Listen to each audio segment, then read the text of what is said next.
같이 기도하는 시간 갖도록 합시다. 26장 18절입니다. 자, 시작. 그 눈을 뜨게 하여 어둠에서 빛으로 사탄의 권세에서 하나님께 돌아오게 하고 죄사함과 나를 믿어 거룩하게 된 무리 가운데서 기업을 얻게 하리라 하더이다. 아멘.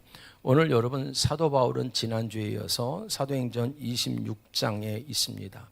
로마로 이제 막 압송되기 직전 마지막 변론인 거예요. 그는 이제 황제 앞에 서기 전에 유대인 왕과 로마 총독 앞에서 마지막 자기 이야기를 하지요. 그래서 오늘 등장하는 왕의 이름이 아그리빠 왕이 등장하고, 또 여러분 누가 등장하냐면 아그리빠 왕일 뿐만 아니라 베스도라는 총독이 여러분 등장을 하는 겁니다. 근데 그 장소가 어디냐? 여러분 가이사라라고 여러분 이야기가 돼 있어요. 이 가이사라라는 것은 사실상 여러분 어떤 곳이었냐면 총독의 여러분 총독의 유대 땅을 다스렸던 로마 군인의 로마 황제의 군사적인 행정적인 수도를 가이사라, 우리나라 성경에는 복음서에는 가이사라 빌립보 이렇게 들어보셨죠? 그 자리예요. 그 자리를 로마가 유대를 점령하면서 군사적으로 행정적으로 여러분 수도로 삼았던 곳이에요. 근데 여러분 역사를 보면 여러분 어떤 곳이냐면 헤롯 대왕의 아들 헤롯 빌립 2세가 가이사 아구도스라는 여러분 로마 황제에게 잘 보이기 위해서 한 도시를 바쳐버립니다. 그래서 여러분 그 바쳐버린 바로 그 장소였어요.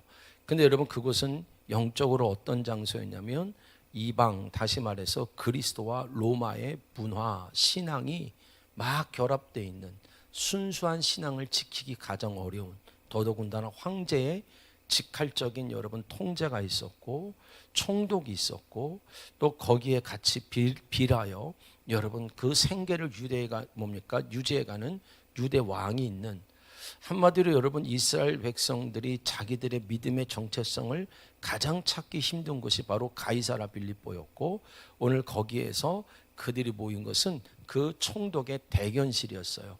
우리가 여러분 어떤 고관들을 만날 때 지금도 그렇죠. 대통령실이 있잖아요. 그런 것처럼 접견실, 그 접견실에서 마지막 지금 변론을 하는 모습을 보게 되어집니다.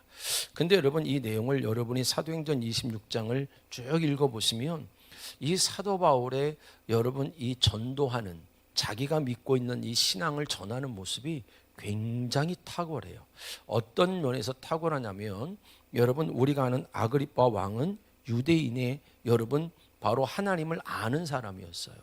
그래서 여러분 하나님에 관한 이야기를 하고, 베스도 총독에게는 그 당시에 있었던 여러분 문화와 속담을 들어서 얘기합니다.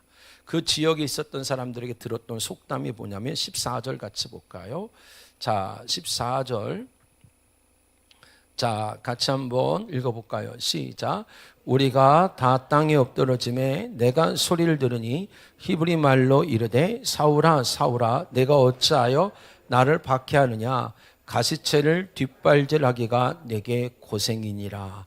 이 가시채를 뒷발질하기가 내게 고생이다라고 말하는 것은요, 여러분 그 당시에 있었던 여러분 마치 속담과 같은 이야기였어요.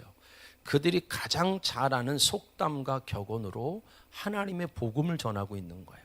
자기에게 임했던 일들을 여러분 내가 하나님과 전혀 상관이 없는 신앙생활을 했을 때 내 삶이 얼마나 힘들고 어려웠는지를 그들이 알아듣는 언어로 얘기한다는 거예요.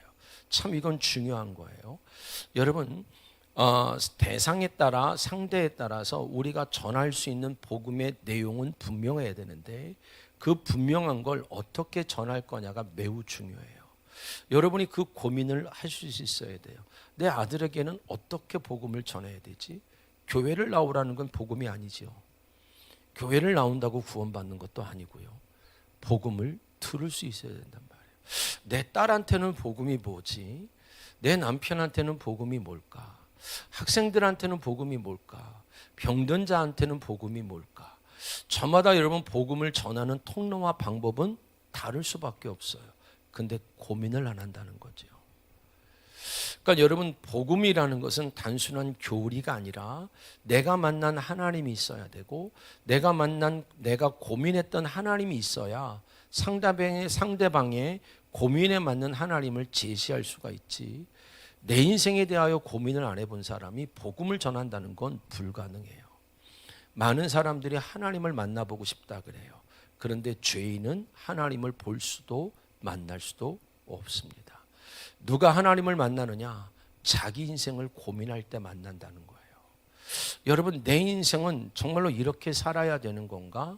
그냥 이렇게 하루하루 살다 끝나는 건가? 제가 여러분, 저희 어머니 때부터 얘기했던 말이 있어요.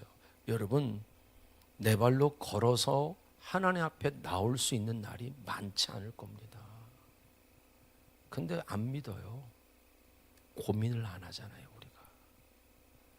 저도 마찬가지고, 여러분도 마찬가지고, 여러분의 자녀들도 마찬가지. 스스로가 여러분 시간을 내서 하나님께 나올 수 있는 날이 진짜 많을까? 여러분 1년에 한 번 교회를 나오시는 분, 여러분 한 달에 한 번 교회를 나오시는 분을 치면 올해 하나님을 만날 수 있는 기회는 5번밖에 안 남았을 겁니다. 여러분, 어떤 드라마를 보니까 딸이 의사인데 아버지 집에 가요. 엄마가 죽고 나니까 가기가 싫은가 봐요. 엄마가 마지막 아팠을 때요, 여러분 그가 시간을 내서 밥을 먹으러 갑니다. 근데 여러분 그 아버지가 딸을, 그 엄마가 살아있을 때 뭐라고 말하냐면, 야, 네가 지금 1년에 2번 오고 있어. 근데 내가 보기에는 네 엄마가 길어야 3년 정도 살거든. 너는 이제 5번 남았네, 네 엄마 볼 날이. 근데 여러분 그날 엄마가 죽었어요. 여러분, 우리에게는 수많은 일들이 아직도 남았다고 믿는 게 참 이상한 거예요. 저도 마찬가지고 여러분도 마찬가지고 제한적인 삶을 삽니다. 여러분이 여러분의 어머니를 닦아드릴 날이 몇 번이나 남으셨어요? 그 중에 몇 번을 하셨어요? 여러분 밥을 차려드릴 수 있는 시간이 몇 번이나 있다고 믿어지십니까? 근데 그게 귀찮고 화가 나십니까? 그러니까 여러분, 우리에게는요, 생각을 안 하고 살아서 하나님이 우리의 삶 속에 남겨놓으신 모든 기회마저도 자기 기분 때문에 다 엎어버리는, 그냥 여러분 기분으로 살다가 기분으로 끝나게 되어지는 그러한 일들이 참 많게 되어지죠. 여러분이 여러분의 인생을 고민해 보시지 않으면, 나는 계속 이렇게 살 건가? 아니면 나의 삶의 남은 날 속에 어떤 은혜를 가지고 살아야지, 내 인생을 놓고 고민하다 보면 반드시 모든 인류는요, 하나님을 생각할 수밖에 없어요. 그 하나님 앞에 설 수 있는, 자기 인생에 대한 고민이 있을 때 하나님은 자기를 나타내기 시작한다는 겁니다. 사랑하는 성도 여러분, 기분으로 사시면 안 됩니다. 기분은 정말로 삶을 막 살아가는 방법 중에 하나예요. 기분이 아니라 여러분 생각할 줄 알아야 되고, 여러분 그 생각이 여러분 하나님을 만나는 큰 기쁨과 은혜가 있기를 축복합니다. 그러니까 여러분, 사도 바울은 참 귀했어요. 자기가 만난 하나님을 이렇게 저렇게 전할 수 있었던 이유는 자기 인생 속에서 예수 그리스도를 믿어 복음에 대한 고민, 나의 인생에 대한 고민이 그 열매를 갖게 됐죠. 그랬더니 여러분 2가지 결과가 나와요. 24절 같이 봅시다. 자, 24절입니다. 자, 읽어봅시다. 시작. 바울이 이같이 변명하매 베스도가 크게 소리내어 이르되, 바울아, 내가 미쳤도다. 내 많은 학문이 너를 미치게 한다니. 한 사람은요, 이 말을 듣자마자 네가 미쳤구나, 말도 안 되는 얘기를 하네, 이야기를 하고, 여러분 자 3절 같이 볼까요? 자, 2절과 3절입니다. 자, 2절과 3절이에요. 자, 우리 같이 한번 읽어볼까요? 자, 시작. 아그리파 왕이여, 유대인이 고발하는 모든 일을 오늘 당신 앞에서 변명하게 된 것을 다행히 여기나이다. 특히 당신이 유대인의 모든 풍속과 문제를 아십니다. 그러므로 내 말을 너그러이 들으시기를 바라나이다. 아그리파 왕한테요, 특히 당신에게 하면서 오늘 여러분 26장에 보게 되어지면 하나님을 알되 왜곡되어 알고 있었던 아그리빠 왕을 향한 여러분 지금 말씀이 전도가 복음이 증거되고 있는 거예요. 그런데 아그리빠 왕은 뭐라고 여러분 얘기하냐면 자 27절과 28절 같이 한번 읽어볼까요? 자 시작. 아그리빠 왕이여 선지자를 믿으시나이까? 믿으시는 줄 아시나이다. 아그리빠가 바울에게 이르되 내가 적은 말로 나를 권하여 그리스도인이 되게 하려 하는도다. 그는 여러분 그의 복음을 받아들이질 않아요. 자기의 여러분 믿음을 고수하기 시작합니다. 자, 오늘 여러분 이 말씀은 되게 중요한 얘기예요. 왜 그러냐면 이 아그리빠 왕한테 왜 사도 바울은 초점을 맞춰서 마지막 이야기를 하고 있었을까? 아그리빠라는 이 왕의 이름은 고통 중에 태어난 자예요. 어디서 태어난 자요? 고통 중이에요. 여러분 오늘 제가 여러분에게 지난주에 찬양을 하나 보내면서 오늘 이번 주에 부릅시다 했던 야베스의 기도랑 딱 맞는 얘기예요. 고통 중에 태어난 자들이 저와 여러분입니다. 누군가의 고통 속에 태어났고 여러분 고통 속에 사는 자가 바로 저와 여러분인데 문제는 바로 뭐냐면 왕으로 살고 있다는 거예요. 고통 중에 태어나서 자기가 왕이 됐어요. 내 기분이 왕이 됐고 내 선택이 왕이 됐고 내가 알고 있는 것이 왕이 되어져서 또 다른 여러분 복음을 받아들이려고 하는 것이 아니라 내 신앙의 체계를 유지시키고 싶은 그것을 여러분 성경에는 구약에서는 그거를 용사라고 얘기하죠. 뭐라고요? 용사요. 고통 중에 태어났어요. 그래서 여러분 그 고통 중에서 끊임없이 자기의 삶과 자기의 인생을 어떻게든 여러분 자기가 조종하고 자기가 아끼고 자기가 이런 결단을 하고 이런 선택을 해서 여러분 이 고통 속에서 벗어나고자 하는 무한한 노력을 이 땅에서 주 앞에 갈 때까지 할 겁니다. 누군가는 성공으로 이 고통에서 벗어날 거라고 믿고 누군가는 여러분 사람을 통해서 벗어날 거라고 믿고 누군가는 여러분 소유를 통해서 벗어날 거라고 믿어요.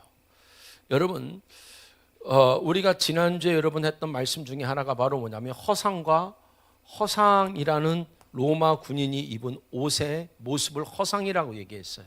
근데 믿음은 뭐라 그랬어요? 실상이에요. 실상이라는 것은 믿으면 된다라는 여러분 자기를 최면시키는 얘기가 아니라 실상이라는 것은 원래 있었는데 사람이 인지하지 못했던 하나님의 존재가 뚫고 들어온 자들. 그래서 그들에게는 새로운 가치가 열어져서 그 가치라는 것을 영원이라고 말씀드렸죠. 그 영원한 가치가 요한일서 2장 17절에 바로 하나님의 뜻을 행하는 자로 우리를 만들어 가시는 하나님의 마음을 알게 되어졌고 우리 또한 가장 귀한 가치가 히브리서 1장 11절에 있는 것처럼 하나님의 말씀이고 베드로전서 하나님 자신이며 베드로전서 1장 23절에는 하나님을 말씀이라고 얘기했죠. 요한복음 1장 1절에 하나님이 계셨는데 하나님이 곧 말씀이다. 그래서 여러분 그 말씀이 누군가한테는 들려지지 않고 누군가한테는 간섭되지 않는데 말씀이 임한 자가 됐는 줄 믿습니다.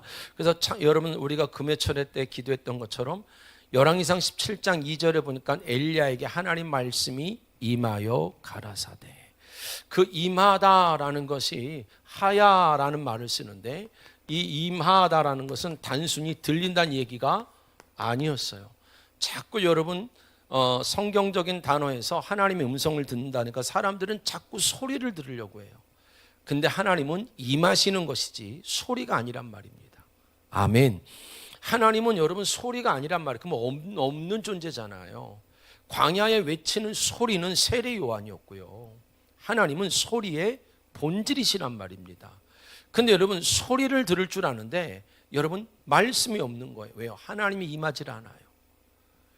하나님이 임한다라는 이 하야라는 단어는 비동사였어요. 영어로 비동사는 무슨 뜻이냐면 하나가 되는 거예요.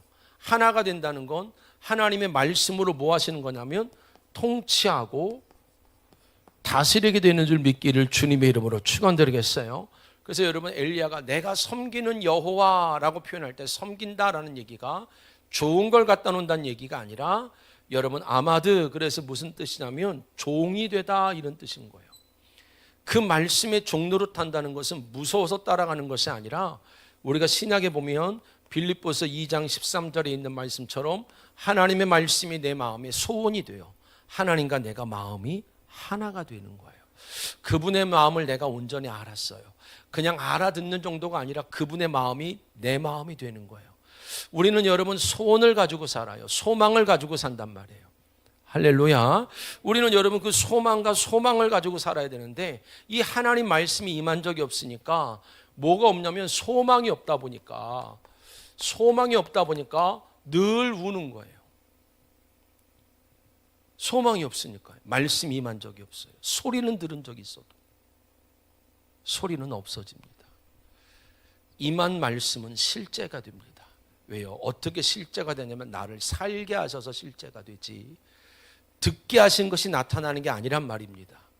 여러분이 감동한 것이 나타나는 것이 아니라 감동한 것을 가지고 살 때 나타나는 것이고, 깨달은 걸 가지고 살 때 나타나는 것이지, 살아내지 않는 삶을 통해서는 어떤 것도 현실이 되지 않는단 말이에요.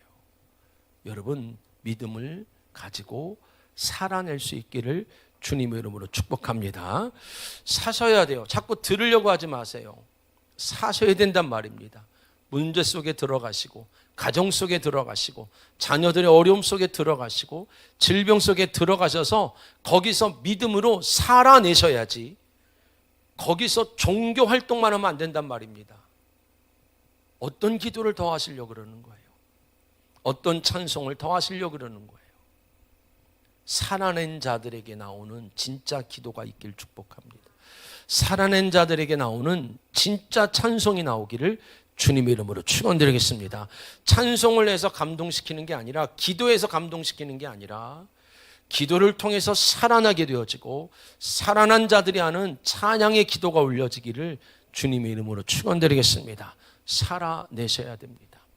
그러니까 여러분, 실상을 가진 자가 여러분 우리였어요. 그러니까 여러분, 많은 사람들은 여전히 이 고통에서 벗어날 허상을 쫓게 되어져요. 사람으로, 소유로, 다른 것으로. 그런데 여러분, 놀라운 것은요, 우리는 전부 이와 같은 왕이라는 거예요. 그래서 스스로를 하나님 말씀에 통제당하고 하나님 말씀이 실제가 되는 그런 삶을 사는 게 아니라, 스스로가 왕이 되어져서 내가 원하는 어떤 허상적인 쾌락, 쾌감, 행복이라고 느끼고 싶은 그 모습을 어떻게든 만들고 싶은 거예요.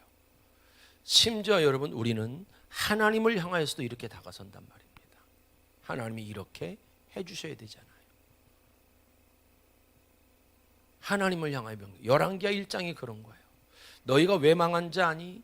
엘리야를 향하여 내려오라고 말합니다. 그럼 내려온다는 건 임재해야 되잖아요. 아멘 하시옵소서.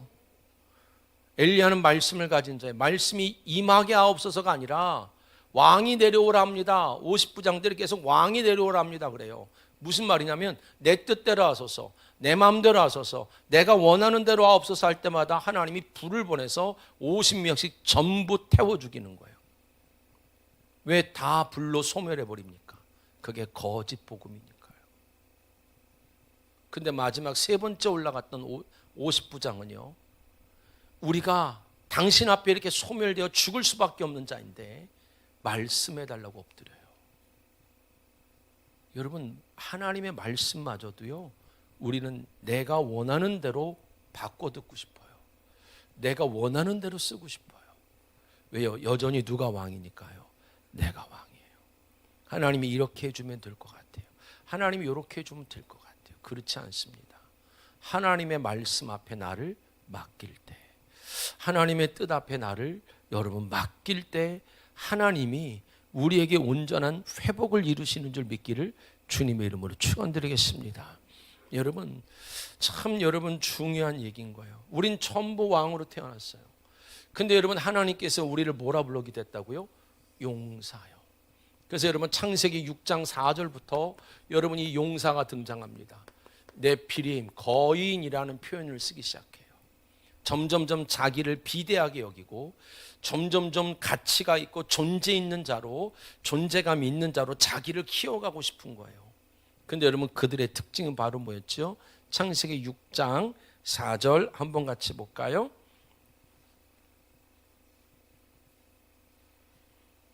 자, 읽어봅시다. 시작. 당시에 땅에는 나피림이 있었고 그 후에도 하나님의 아들들이 사람의 딸들에게 들어와 자식을 낳았으니 그들은 용사라 고대의 명성이 있는 자들아. 하나님의 아들들이 사람에게 딸에게로 들어와 자식을 낳았다. 그래요. 그들이 깨뜨린 것이 바로 결혼이었어요. 뭐라고요? 결혼이요. 성경에서 결혼이라는 것은 단순한 남녀의 웨딩을 의미하는 걸 뛰어넘어 어떤 의미를 갖고 있냐면 신랑 대신 예수를 통하여 그 예수가 주는 씨를 통하여 여자에게 생명의 역사가 일어나는 거예요. 우리는 전부 어디에 있자고요? 고통 중이에요. 죄 가운데 태어난단 말이에요. 죄 가운데 태어난 우리들에게 유일한 생명의 역사는 참 신랑인 예수 그리스도가 우리 가운데 참된 씨가 되어져서 여자라는 우리에게, 우리 엄마들은 다 아이를 여러분 대부분 낳아봤잖아요. 남편을 통해서만 여러분은 생명을 얻을 수가 있지, 여러분이 천일 기도한다고 임신한다면 뉴스에 나올 겁니다. 근데 우린 그걸 꿈꿔요. 기도를 하되 하나님 말씀이 임하지 않는 기도를 해요. 그래고 기도를 했다고 자꾸 얘기를 해요. 찬양은 하는데 감격이 없어요. 그게 무슨 찬양이에요? 노래죠. 여러분 예전에 제가 두 번째 목회했을 때요, 트로트 가수가 우리 교회 다녔어요. 여러분 특송시키잖아요. 눈물이 납니다. 감격해서 부르는 건 아니거든요. 진짜 뽕짝으로 부르거든요. 근데 여러분 그 속에서도요, 회중을요 감동시키고 싶은 마음이 있어요. 여러분 다른 거예요. 삶은 똑같은 행위인데 똑같은 행위 속에서 일어나는 일은 달라요. 그러니까 여러분 하나님께서 신부는 여러분 전부 죄인의 상징이었잖아요. 그렇죠? 아담과 하와 때부터 아담을 죽게 한 자, 선악과를 따먹은 죄인의 시작이었어요. 그래서 여러분 신부는 신랑이 주는 씨가 아니고는, 신랑이 주는 말씀이 아니고는, 신랑이 주는 은혜가 아니고는 어떤 생명의 역사도 만들어낼 수가 없단 말입니다. 다시 말해서 이 고통에서 나올 수가 없단 말입니다. 여러분 우리는 다 아그리빠 왕 같아요. 여러분 하나님을 누구보다도 잘 알고 종교적으로 누구보다도 잘 알아요. 그런데 이 고통 속에서 태어났던 나의 삶, 아그리빠는 여러분 실질적으로 역사적으로 보게 되어지면요, 예수님이 탄생할 때 여러분 아기를 죽인 왕이 있었죠. 그걸 헤롯 대왕이라고 불러요. 근데 여러분 세례 요한을 목베어 죽인 헤롯 안디바가 나와요. 그게 아들입니다. 다시 말해서 이 아그리빠 왕의 증조 할아버지가 헤롯 대왕이고요, 큰 할아버지가 헤롯 안디바예요. 사도행전 12장에 야고보를 칼로 죽이고 베드로를 투옥했던 헤롯 아그리빠 1세가 바로 그의 아버지입니다. 한 가문이 전부 예수를 적대하는 곳에서 태어난 아들이에요. 예수의 씨가 나올까 봐, 우리 집에 예수의 생명이 나올까 봐, 하나님을 적당한 거리로 알고 믿되 하나님 반대편에 서기를 즐거워하며 하나님의 사람들을 죽이기를 기뻐하고 하나님의 사람들을 낮추며, 여러분 하나님 반대편에서 자기들의 정치적인 유익, 자기들이 지키고 싶은 행복, 자기들이 꾸미고 싶은 여러분 삶, 그 호화로운 삶을 이어갔던 아들이 아그리빠 왕이었단 말이에요. 우리는 전부 이렇게 살던 사람이란 말입니다. 그런데 교회를 다니고 신앙생활을 하면서도 여전히 왕의 자리에서 내려올 생각이 없단 말이에요. 하나님은 여러분 하나님이 왕이시라는 걸 드러내고 싶었어요. 하나님은 왕이셨어요. 우리가 여러분 이렇게 예수가 아닌 것으로는 도무지 이 고통에서 나올 수 없다라는 전제 아래서 우리는 다 태어났는데 자기 스스로 자기 삶을 통제하고 저 사람을 만나고 이 일을 하고 이 소유를 거둬서 자기 생각대로 인생의 화려한 허상을 꿈꾸지만 사실상 여러분 어느 집을 가보나 어느 관계를 가보나 다 고통 속에 있더라는 거예요. 남들이 뭐라 할까봐 이야기를 못하는 것뿐이죠. 근데 여러분 하나님이 자기 백성을 구원하시기로 작정했어요. 근데 하나님이 자기 백성을 이 고통에서 건져내시기로 작정하셔서 구약시대에 하나님께서 우리들이 가지고 있는 죄의 문제를 해결해야 됐죠. 왜냐하면 이 죄를 가지고는 하나님을 만날 수가 없어요. 우리 주일학교 애들 가르칠 때 그렇게 하면 참 좋아요. 모세가 하나님의 말씀을 올라갔을 때 여러분 산에는 구름이 가득합니다. 왜요? 하나님이 가려주지 않고 만날 수가 없어요. 하나님이 가려주지 않고는 하나님의 음성을 들을 수가 없어요. 그래서 성경의 구름은 하나님 자신이에요. 예수님이 구름 타고 온다는 것은 손오공으로 온다는 얘기는 아니겠죠. 예수님이 구름 타고 온다는 것은 하나님으로 오시겠다는 얘기예요. 심판주로 오시겠다는 얘기예요. 선과 악을 나누는 자로 오시겠다는 얘기지 그렇게 자비롭고 자애한 자로 오시게 됐다는 얘기가 아닙니다. 누군가가 여러분 그 하나님의 영광으로 가려지지 않고는, 바로 예수로 가려지지 않고는, 그 피로 가려지지 않고는 모두가 심판에 받는 거예요. 그래서 여러분 하나님은 그 죄 사함을, 죄를 가려줄 자가 필요했고, 하나님 자신을, 그 하나님의 말씀을, 하나님 자신을 그대로 전해줄 자가 필요했죠. 그게 바로 누구였냐면 예수 그리스도. 그걸 뭐라 불러요? 중보자라고 불렀어요. 우리는 저마다 왕으로 살지만 그 왕의 삶 속에서 참된 행복을 못 느끼게끔 돼 있어요. 그래서 결국에는 부부와의 관계 속에, 때로는 부모와 자식과의 관계 속에, 물질의 문제 속에, 어려움 속에서 우리는 중보자 앞에 나올 수밖에 없다라는 겁니다. 그 중보자를 통해서 하나님을 바꾸는 자가 아니라 그 중보자를 통해서 우리가 어떤 은혜를 입었는지, 그리고 그 중보자를 통하여서 하나님의 말씀이 임하는 자가 되는 줄 믿기를 주님의 이름으로 축원드리겠어요. 그래서 여러분 하나님께서는 그 중보자이신 예수 그리스도와 온전히 한 몸이 되어진 우리들을 뭐라고 부르냐면 왕과 같은 뭐라고요? 제사장인 거예요. 이제는 여러분의 가정의 자녀나 남편의 죄, 형제의 죄를 고발하는 자가 아니라, 그들이 아직 하나님을 몰라 자기 스스로 고통 중에서 죄의 종로로 타는 그 고통 속에서 벗어나려고 몸부림을 치고 있는 그들을 향하여 정죄하는 자가 아니라, 그들의 복음, 그들에게 필요한 복음을 고민할 줄 알았고 내 인생을 고민했던 그 고민을 통하여서 그들을 끌어안고 하나님께로 나와할 자가 돼야지요. 가족은 다 고통 속에 신음하는데 그 신음하는 걸 여러분 육적으로 부추기는 자가 되는 것이 아니라, 그 가족이 고통 속에 신음할 때 그 모든 걸 끌어안고 주께로 나오기를 주님의 이름으로 축원드리겠어요. 주께로 나올 자가 한 명도 없다라는 게 가족이 10이라도 30명이라도 고통 속에 있는 이유라는 거예요. 한 사람이 없는 거예요. 참 귀한 건데요. 그러니까 여러분 너무너무 가슴 아픈 거예요. 우리가 그렇지 않습니까? 자녀가 아파하면 같이 울어주는 것보다 기도하는 게 훨씬 사랑일 텐데, 고통의 원인이 뭔 줄 모르는 거예요.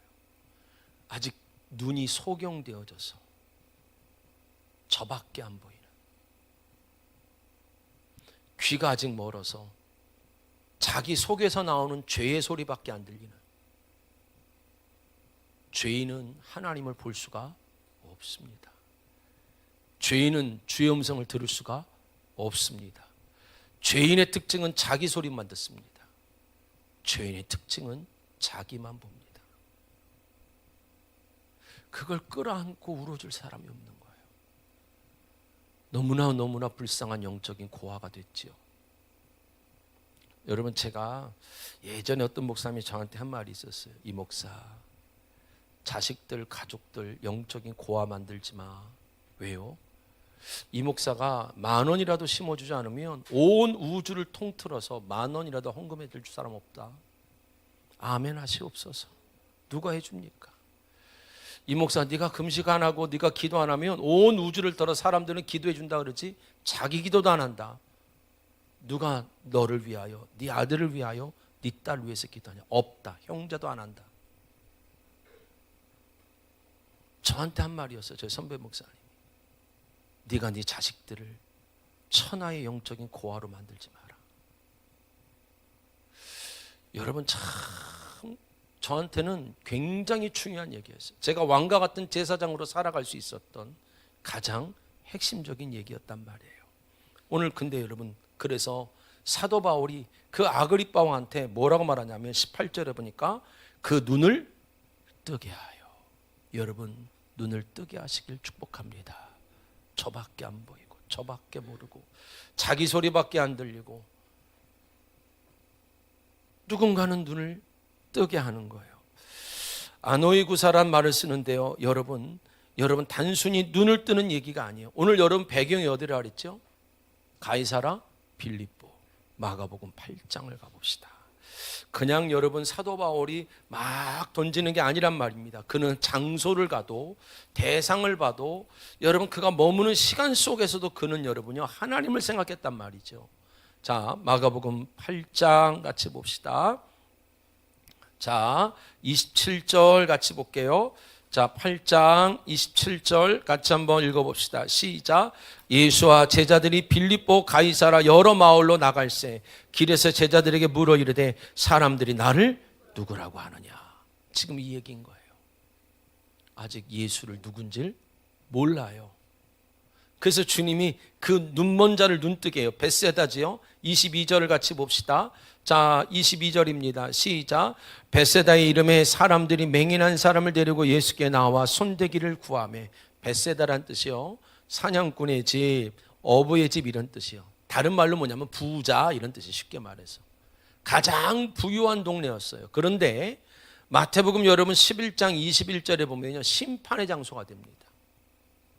이 고통을요 그냥 단순히 고기나 많이 잡고 좋은 집에 살고 좋은 걸 갖추고 살면 벗어날 거라고 믿었던 그들의 신앙이요 여러분 어떤 장소가 됐다고요?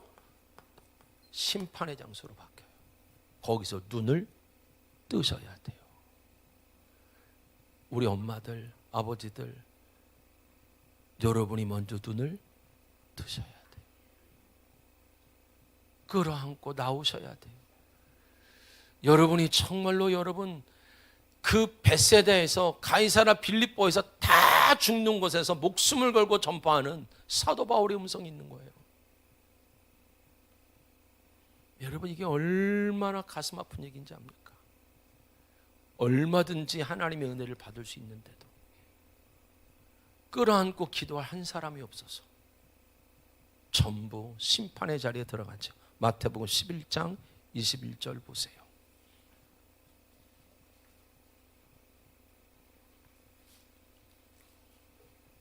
자, 시작.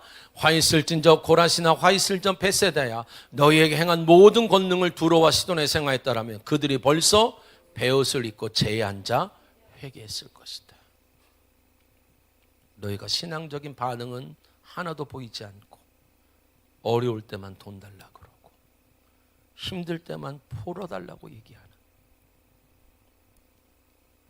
주님이 거기서 여러분 어떤 일을 하시냐면 자 23절 같이 보세요. 22절 다시 한번 읽어봅시다.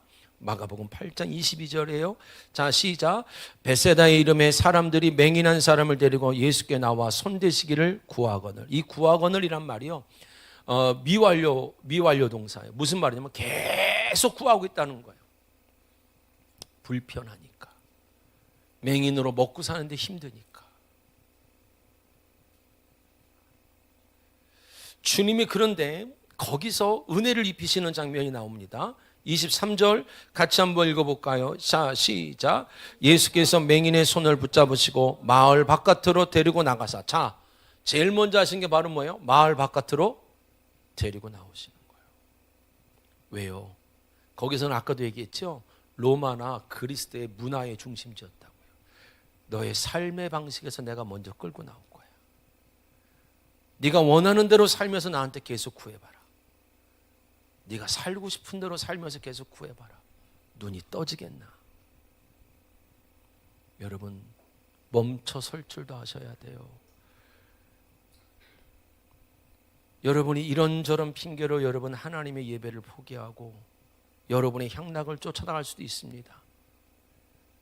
근데 때를 알면 멈출 줄도 알아야 되는 거예요. 주님이 거기선 치료를 안 하세요. 참 하나님의 일은요 세밀해요. 내 삶의 방식을 바꿔놔요. 거기서는 해결이 안 돼요. 계속 구해도 해결이 안 돼요. 왜냐하면 제자리로 또 돌아갈 걸 알아요. 한두 번 속으셨어야죠. 주님이 밖으로도 데리고 나오세요. 눈에 뭘 뱉으세요? 침을 뱉으세요. 그에게 안수하시고 무엇이 보이냐 물으시니 24절 시작. 쳐다보며 이르되 사람이 보이나이다. 나무 같은 것들이 걸어가는 것이 보이나이다. 자, 이게 무슨 장면이냐면요, 침을 뱉었다 그래요. 여러분, 우리가 침을 뱉는 장면을 민수기 12장 14절 하나 볼게요. 자, 무슨 말이냐면요, 자, 주님이 능욕하는 거예요. 자, 시작. 여호와께서 모세에게 이르시되 그의 아버지가 그의 얼굴에 침을 뱉었을지라도 그가 이레 동안 부끄러워하지 않겠느냐. 그런즉 그를 진영 밖에 이레 동안 가두고 그 후에 들어오게 할지니라 하니. 바로 아비가 딸을 뭐 한 거예요? 부끄럽게 한 거예요. 우리의 믿음을 부끄럽게 만드시는 거예요. 야, 그렇게 기도를 해도, 그렇게 예배를 드려도, 그렇게 몸부림을 쳐도 안 되지 않디? 봐봐라. 뭐가 보이니? 나무 덩어리가, 나무 같은 것이 하나 다니나이다. 이 나무를 누구로 본 거냐면 예수를 바라보는, 말씀을 바라보는, 삶을 바라보는, 사건을 바라보는 시각이 너는 여전히 왜곡돼 있지 않니? 여전히 누구밖에 안 보여서요? 자기밖에요. 여전히 누구 소리밖에 안 들려요? 자기 소리요. 주님은 부끄럽게 하세요. 그러면서 주님이 어떤 일을 하시는 거 봅시다. 다시요. 25절 같이 봅시다. 자, 25절입니다. 시작. 예, 그 눈을 어떻게 안수하세요? 다시요. 이 다시라는 게 again, 단 한 번이 아니라 눈 뜰 때까지. 뭐 할 때까지? 눈 뜰 때까지 부끄러워지는 거예요. 왜요? 하나님은 그냥 가이사랴 빌립보에서 심판의 불에 타 죽을 자로 우리를 부르시질 않아서. 복음은 우리에게 부끄러움을 주지 않습니다. 뭔가 섞여 있기 때문에 부끄러움을 당하는 거예요. 하나님이 주시는 씨로 되어지는 행복을 찾을 줄 알았는데 그 속에서 그 말씀으로 사람과의 관계 속에 하나님이 덤으로 주시는 행복을 누릴 줄 알았고 그 속에서 덤으로 주시는 물질 속의 행복을 누릴 줄 알았고 아멘 하시옵소서. 그 속에서 여러분 덤으로 주시는 여러분 내 삶의 환경에 여러분 은혜를 누릴 줄 알았는데 늘 고통이 그 사람 때문이라는 거예요. 늘 고통이 물질 때문이라는 거예요. 늘 고통이 여러분 나를 안 좋아한다는 거예요. 사람들이.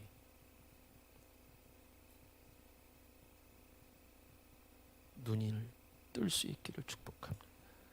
눈 뜻이 없어서 여러분 보세요. 주님은 눈이 뜰 때까지 하시겠대요.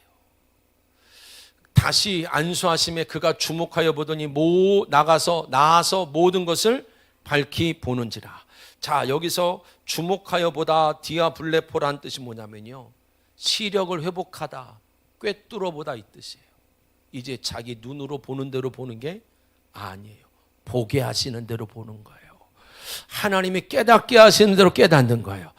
여러분 이 은혜가 얼마나 귀하냐면 여러분 주님께서 뭐라고 말하냐면 주목하여 보더니 그 다음 뭐였다 이제 나았다 그러잖아요. 이 나았다란 단어가 여러분 어떤 단어냐면 회복되다, 태초의 올바른 상태로 회복되다 이 뜻이에요. 여러분 온전히 우리 삶이 회복되는 은혜가 있기를 축복합니다. 보는 것이 바뀌잖아요. 소경이 눈을 뜨잖아요. 하나님의 부르심을 알잖아요. 삶이 바뀌어요. 그래서 마태복음 6장 22절 봅시다.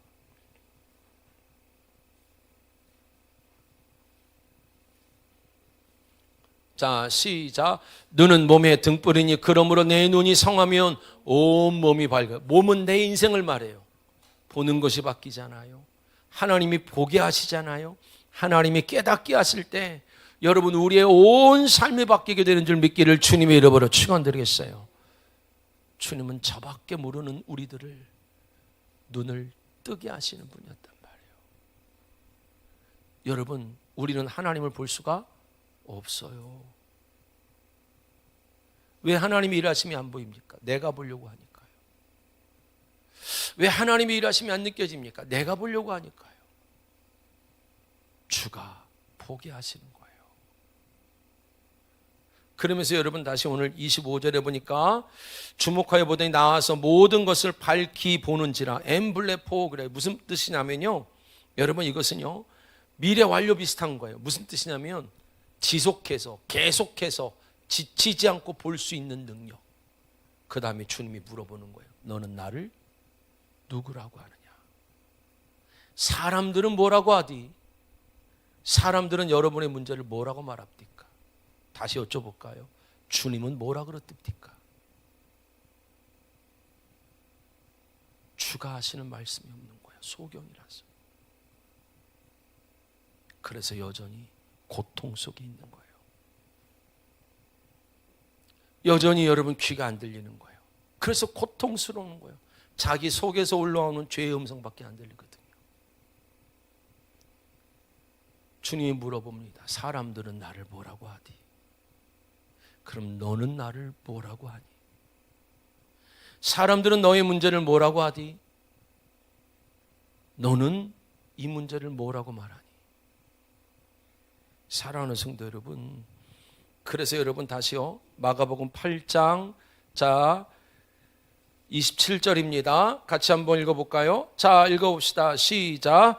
예수께서 제자와 빌립보 가이사라 여러 마을로 나갔을 때 길에서 제자들에게 물어 이르시되 사람들이 나를 누구라고 하느냐. 사랑하는 성도 여러분, 오늘 믿음의 눈이 떠지셔야 됩니다.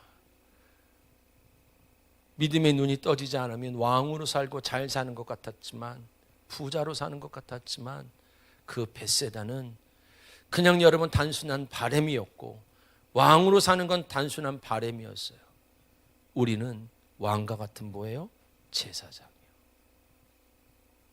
하나님이 우리를 통치하는 진정한 왕을 드러내는 통로예요. 그래서 여러분 우리가 때를 얻든지 못 얻든지 여러분이 고민하여 얻은 그 하나님에 대한 대답을 여러분의 아들과 딸과 남편과 여러분 이웃에게 줄 수 있기를 축복합니다. 다시 사도행전 25장 26장으로 가보세요. 자 18절입니다. 자 같이 한번 읽어봅시다. 시작.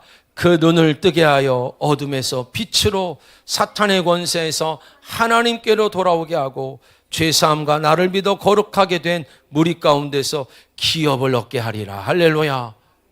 눈을 뜨게 해야 되는 이유가 바로 이겁니다. 눈을 뜨고 나면 어둠에서 얻으려요? 빛으로요. 사탄의 권세에서 얻으려요? 하나님께로요. 통치가 바뀌는 거예요. 죄가 다스리고 음란이 다스리고 가난이 다스리고 어둠이 다스리고 자기의 상처가 다스렸던 인생이 하나님의 은혜가 다스리는 은혜가 있기를 주님의 이름으로 축원드리겠어요. 로마서 5장 보세요. 21절.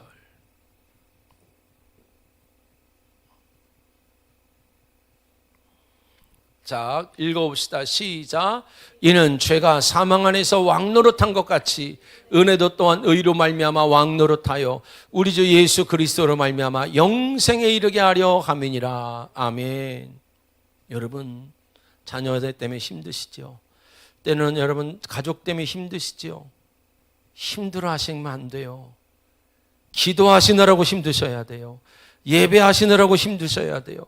눈을 뜨게 해달라고 힘드셔야 돼요. 사람들이 뭐라 하든 주가 하시는 말씀이 있어야 되고 사람들이 뭐라 하든 내가 고백하는 하나님이 있어야 된단 말입니다. 그것으로 통치가 바뀌게 되는 거예요. 그래서 여러분 뭘 얻게 하면이라 이제는 여러분 다시요. 사도행전 26장 18절에 보니까 끝에 보니까 뭐라고 말하냐면 기업을 얻게 하시리라. 클레로스란 말을 써요. 하늘의 모든 풍요를 얻게 하실 거래요. 하나님의 통치의 시각화예요. 그래, 너희가 진짜 눈을 떴네. 내가 너희 인생을, 너희 가정을, 너희 자녀를 다스리는 것을 하나님은 여러 가지로 보여주신다 그랬지요. 누군가는 실질적으로 물질로 보여주기도 하시고, 누군가는 건강의 치유로 보여주기도 하시고, 누군가는 가정의 화목으로 보여주기도 하시고, 누군가는 여러분 하나님의 평강으로 보여주기도 하시는 거예요. 사랑하는 성도 여러분, 말씀을 마치려고 합니다. 역대상 4장 10절에 보니까 야베스가 고통 중에 태어났대요. 그가 했던 기도는 하나였습니다. 원컨대 내게 뭘 더하사? 복에 복을 더하사. 복에 복을 더한다는 것은 다른 의미가 아니었어요. 우리는 죽고 또 죽어야 되는 자였어요. 하나님, 선악과 내가 아는 선과 악으로는 이 고통에서 벗어날 수가 없습니다. 하나님이 눈을 떠주소서. 사람들이 못 알든 내가 아는 하나님의 은혜가 있게 하소서. 원컨대 내게 복에 복을 더하사 지경을 넓히시고, 하나님 그 은혜가 이번 한 주간 나를 더 사로잡기 원합니다. 감정에 잡히지 않게 하시고, 상처에 잡히지 않게 하시고, 어둠에 잡히지 않게 하시고, 사명에 잡히게 하여 주옵소서. 주의 손으로 나를 도우사. 하나님의 손으로 우리 아들 좀 도와주소서. 하나님의 손으로 내 인생을 좀 붙들어 주소서. 하나님의 손으로 나의 삶을 좀 중심 좀 잡아 주시옵소서. 여러분의 삶에 야베스의 기도가 실제가 되어져서 고통 속에 태어났지만 하나님이 주시는 복음의 풍요가 우리 모두에게 있기를 주님의 이름으로 축원합니다.